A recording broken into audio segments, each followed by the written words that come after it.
just wait until we finish dealing with certain circumstances, and then after that's out the way, we keep everything behind and just look forward to the future. As you said, listen to JoJo's story. You know, everybody goes through something, but that's what's going to make them who they're going to be in the future and whatnot. He could go any coach in the world that he wanted to go to. So first of all, Tank, this is the Tank era. When did this era start? Probably like a little over a year ago, or a little under a year. Coach Calvin Ford is now speaking out on why Gervonta Davis left him, and this makes Tank's recent changes feel even more serious. Boxing is changing right in front of our face, you know, and everybody's feeling it, you know, so I want to see what's the next way. For years, Calvin Ford was one of the most important voices in Tank's corner. He helped guide him, develop him, and keep him connected to the style that made him dangerous. So when Gervonta started working with different trainers, fans immediately wanted to know what really happened behind the scenes. That is why Calvin's comments hit different. This is not just about a fighter switching gyms. It is about trust, growth, control, and whether Tank felt like he needed a new voice around him before the next stage of his career. And now the question becomes bigger. Did Tank leave because he wanted to evolve, or because something inside the team was no longer working? Either way, when Calvin Ford speaks on it, boxing fans listen. Then Jose Benavidez Sr. posted something that revealed a major change in Gervonta Davis's camp.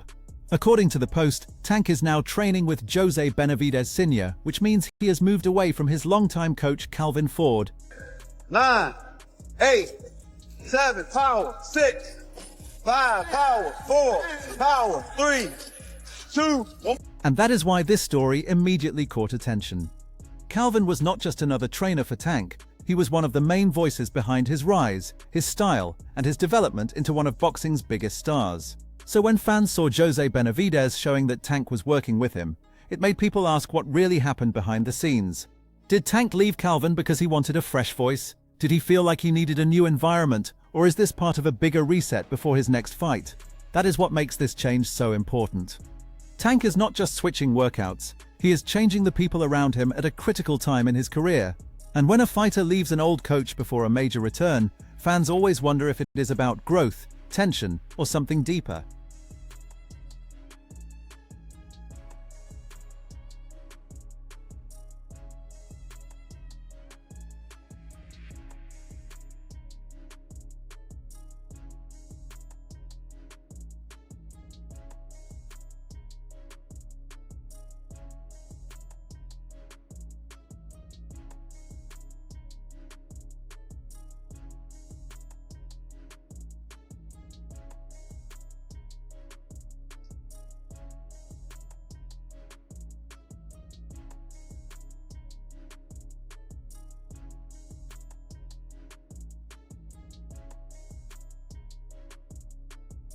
GTD Promotions gave more context on why Gervonta Davis split from coach Calvin Ford, and the message made the move sound less personal and more strategic.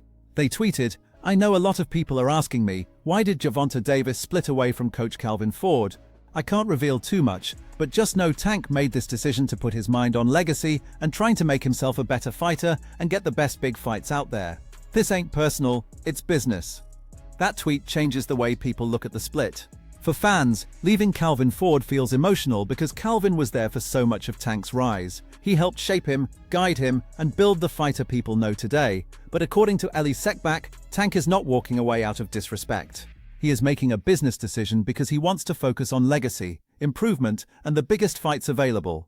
Then the Boxing Massacre gave a much harsher take on Gervonta Davis, linking up with Jose Benavidez Sr., and he did not see the move as a bad thing at all. They tweeted, "I don't get how fanboys are saying Gervonta Davis linking up with David Benavidez's dad will be his downfall. Skill-wise, Tank is one of the best fighters in boxing. Mentality, I've always questioned him. Jose Sr. will improve that, something the weak energy Calvin Ford could never do. Calvin is always crying, getting too emotional, and that energy is reflected on Tank, who's made many bad emotional decisions. He won't like my take, but it's the harsh truth. The bottom line is, Calvin has taken Tank as far as he can. According to Sean Porter, Gervonta Davis is with Jose Benavidez Sr. because he is comfortable with him. That line makes the move sound less dramatic than people are making it. Sean's point is that sometimes a fighter does not switch trainers because of beef or disrespect. Sometimes he just needs a different environment, a different voice, and someone around him who makes him feel locked in. For Tank, Comfort matters because he is entering a serious stage of his career. If Jose Simeone gives him the energy, structure, and confidence he needs right now, then that is why he made the move. It does not mean Calvin Ford did nothing for him. It just means Tank may feel Jose is the right fit for where he is trying to go next. I feel like he's comfortable with Jose. And just telling y'all what I know, sometimes that's all it takes. Whatever's going to get this light flip up, turned on, and keep it on, sometimes it's comfort. I just need somebody I feel comfortable with, that I can be myself with, and that, you know, when I'm ready to move, they moving. When they ready to move, I'm moving. And I feel like he thinks he has that with Jose. But Anthony Brenner and Sean Zittel looked at the situation differently. They still thought Calvin Ford was good for Gervonta Davis. From their side, Calvin was not just some random trainer Tank left behind. He was part of the foundation. He helped guide Tank through important years, understood his style, and knew how to communicate with him in ways not every coach could. So even if Tank feels comfortable with Jose Benavidez Sr. right now, that does not mean Calvin was the problem. That is what made their take more balanced. They understood why Tank might want a new environment or a fresh voice. But they also gave Calvin credit for the work he already did. To them, Calvin helped build the fighter people respect today, and that cannot just be erased because Tank is making a change. Jose has his own blueprint and his own system with Tank. It's their business, but I don't add up the beef with him and Calvin Ford, really. I guess Calvin may have done an interview or two that Gervonta didn't like, but it's like, that made no sense, man. Look, I remember when I saw Truck Simpson spar before Truck tailed off, when he had promise. No offense, Truck, you know, much love to you. But when Truck was 18, 19 years old, and it was like, oh, this kid, he has talent. He has real upside.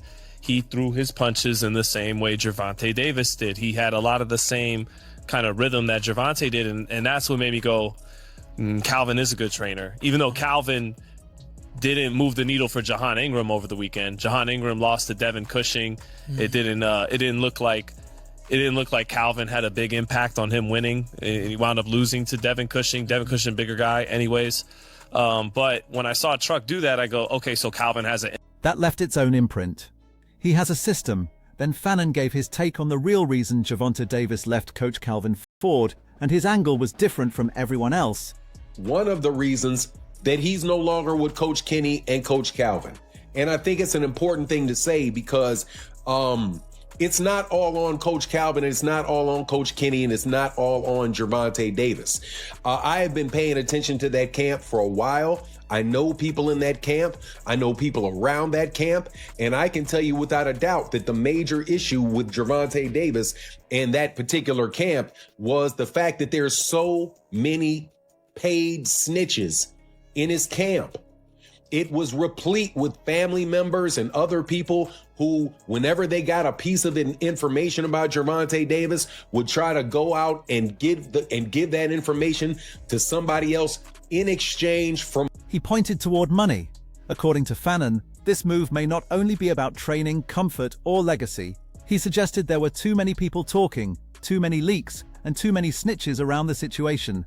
That changes the way fans look at Tank's decision, because if a fighter feels like too much information is leaving the camp, then switching environments becomes more than a boxing choice. It becomes a trust issue. Gervonta is looking up at the internet, seeing what's being said about him, hearing this information coming out about himself and saying, man, where is this coming from?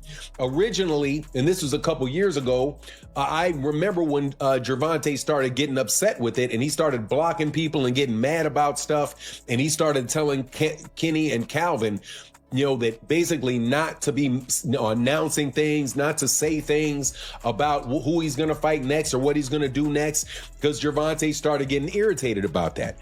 I also know that Calvin Ford stopped talking to the media for a long period of time. Kenny Ellis stopped talking to the media about Gervonta in that way because they were appeasing Gervonta and Gervonta's desire to have that information kept in-house, right?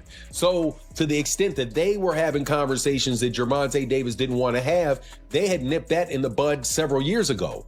However, what happened is you have family members and other members in the gym that have connections with people that have Twitter pages, connections with people that have YouTube pages, and they continued, the people with the Twitter pages and the YouTube pages continue to pay these people money for inside information about Gervonta, and he got very distrustful. For Tank, privacy matters. He is dealing with big fight talks, contract rumors, trainer changes, and pressure from every side. So if he felt like the old setup had too many people speaking on his business, then leaving Calvin Ford's circle may have been his way of tightening control. The problem with that, with Gervonta, is when you have spies around him in his family, in the gyms in Baltimore, you have people that leak information that are trying to harm him, right? Because people may be saying, man, where is Gervonta right now? Oh, I can find out where Gervonta Davis is. Get on the phone, call our boy. Is he in Baltimore? Is he? Nah, man, he's not in Baltimore. He's still over there, and he's still in Florida. I heard last time I checked, he was at the gym. I gotta find me. I got him on my Find Me app. I can tell you where he is. And then all of a sudden, you got girls setting him up. And you got girls knowing exactly where he is, what he's doing. They can time him, set him up, all kind of stuff. Because he felt like he got set up in that last crime, in that last case, right? He's like, he can prove that this was a setup. Well, who's going to help set him up? Well, paid informants in your gym. So that's why, a major reason why Gervonta was off looking for somebody else, looking for a new situation. So because he's obviously got, issues in Baltimore, he's got issues in Florida. So he's saying, look, man, I'm about to clear my deck. And I'm going to go out here. I'm going to train with somebody totally different, somebody in a different camp with different people around them that my family may not know, that these people on YouTube don't have access to. Showbiz, the adult, reacted to Gervonta Davis leaving coach Calvin Ford, and he looked at it like a move that fans should not judge too quickly. I just saw on Jose Benavidez Sr. Instagram and on his socials, he's showing Gervonta Tank Davis working out in this video and announcing and marketing the new Gervonta Tank Davis on Team Benavidez merchandise. Now, he had a few videos out there showing Gervonta Tank Davis working out and all those things, and I promise you, he could not have made this announcement without Gervonta Tank Davis's blessing. For me, this makes it official, their relationship. And Gervonta Tank Davis and David Benavidez, they've shared their mutual respect for each other. You can tell that there's a genuine like and respect that they have with each other. So I think it's going to be organic. And as far as what to expect from Gervonta Tank Davis going to Team Benavidez, listen, dude, I have personal experience training with those guys and their product in that gym. And I'm telling you, man, what jumps out more than the facility itself and the hyperbaric chambers and shit where you can recover, and of course the food. I mean, it's just chef-kissed, beautiful food over there. They definitely getting their grub on. But more than that, more than all of that, is really the family culture. Once you become a part of that team, when you're like family, Showbiz's point was that people are acting like they know exactly what happened behind the scenes, but nobody really knows the full situation. Tank left because he wanted a new voice. He needed a different environment. He felt like it was time to grow in a new direction before the biggest fights of his career. He also talked about the good environment in the Benavidez gym. Because the family culture is like the biggest part of being there and what makes Team Benavidez unique. But on top of all of that is the work ethic. I'm over there throwing my hands and shit. I mean, I got exhausted quick. And I'm saying, listen, I'm nowhere near fighter shape. But what I'm saying is they're going to teach you form, make you learn it right now, and practice it at a high pace. And that just killed me. Calvin and Kenny were spending time training rapper Christian Rock, and Tank may have felt like their focus was not fully on boxing anymore. For a fighter at Tank's level, that kind of thing can matter. He is not just any fighter, he is one of the biggest names in the sport, and if he is preparing for legacy fights, he needs everyone around him locked in the same way. When I got jumped in Compton, I didn't have no fear in me, and I basically whooped everybody that intended on jumping me. I left without a scratch. Christian Rock. Yeah. But I mean, you're a gospel singer. Yeah, but sometimes you have to fight for your life and defend yourself. So I wasn't going to lose my life, so I had to get to my car. Yeah. That's a tough beginning to a story, Coach. No, that really is. I couldn't believe because I didn't know her. You know what I'm saying? My wife watched her diligently, and I happened to peep at her show, and then when she got hot, but when she actually came in this gym, I felt the presence. I mean, champions have trained in this ring, and this is where you're training now, and you're going to be fighting at Harris? Yeah. I mean, from being jumped in Compton to now signing a pro contract. That is why some people believe Tank looked at the situation and felt like his career was no longer the main priority. If his coaches were giving attention to Christian Rock while he was trying to prepare for major fights, Tank may have seen that as a sign that the environment had changed. According to a boxing news page, Calvin Ford said Gervonta Davis's issues with him and Kenny Ellis hit a breaking point once they decided to start training Christian Rock. Tank believed they prioritized building their fame and other fighters instead of putting their attention towards his career. Amid these developments, the boxing world is talking about Gervonta's return to the ring. Gary Russell Jr. looked at Tank like a fighter who still has all the ability in the world, but now the question is focus. Tank has the power, speed, timing, and boxing IQ to beat almost anyone when he is locked in. But after the trainer change, the outside noise, and all the talk about his next move, fans want to know which version of Gervonta Davis is coming back. If Pitbull fight me and I spank his ass, then what are you gonna say? And let's see whose performance is more dominant. Since at this point, clearly motherfuckers ain't trying to willingly just fight me. I gotta beat somebody's ass that you know what I'm saying, show you that I beat his ass better than you. But if we can do that, that's cool. So you go to 40 to fight Pitbull Cruz at 40? I'm a fighter. I'll fight him. Would I fight him at 40? Yeah, I fight him at 40. You know, would I campaign at 40? No, I wouldn't. But for him, him personally, it's different. Fuck yeah. I campaign at 40 just for that. I see him at 40 specifically for that, and then I go right back down to 35. You know, me asking certain fighters about that comment that, you know, Tank said, I think I asked Matias. Matias said, you know, most likely Tank seen something in the performance, so that's why he said he would want to come back to fight Pitbull Cruz. What do you think that is, if that is the case? I mean, he probably seen how easy it is to be able to outbox Pitbull. He's slow in his feet. He's a good, now don't get me wrong. Like, it's not the same Pitbull as the one that he fought before? Greg Hackett gave a strong warning about Gervonta Davis's return, and his message was simple: somebody is probably getting knocked out. What do you think about his return? I mean, I'm just happy Tank coming back. Tank's exciting. All the guys are exciting, but Tank, there's always a big question mark when Tank get in the ring. Somebody about to get knocked the fuck out. I mean, I just hope it's a good guy. Somebody, you know, we can respect. I mean, he's been off for a while. How long has it been? Year and a half? 2 years? It's been a year. Year? Yeah, he's only fought once in I think like 2 years though. He fought a lot, right? Yeah. Yeah. So, and Lamont for Pitbull after that. Yeah. All right, yeah. So, you know, I don't know. I'm trying to think of a real good one. It should be one of them, though. It should be one of them or somebody. I'm not really hyped about Pitbull if it is Pitbull. You know what I mean? I can't say I'm hyped about it. Then Bill Haney spoke about the potential Gervonta Davis versus Devin Haney fight, and his message was clear: the fight is there if Tank really wants it. We want to make you a believer, and we want to do all that we can do to make these big, bad fights happen. And I think that that's what Devin has shown. You know, on the list, Tank Davis, he sets at probably the number one. I mean, we've been had back and forth. I think that when you talk about him fighting a Jake Paul, if that was realistic, there's no realistic weight that Jake Paul could have ever come down to Devin's walk-around weight. So I consider this as real. Me and Al have had discussions. That's made it even more real.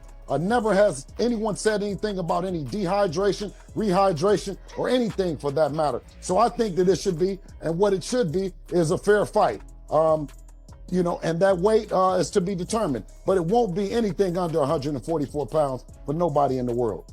Yo, Bill. Yes, sir. What's going on, my man? Hey, King. That's Dre. It's Berto. It's Berto. I know. King Dre. That's right.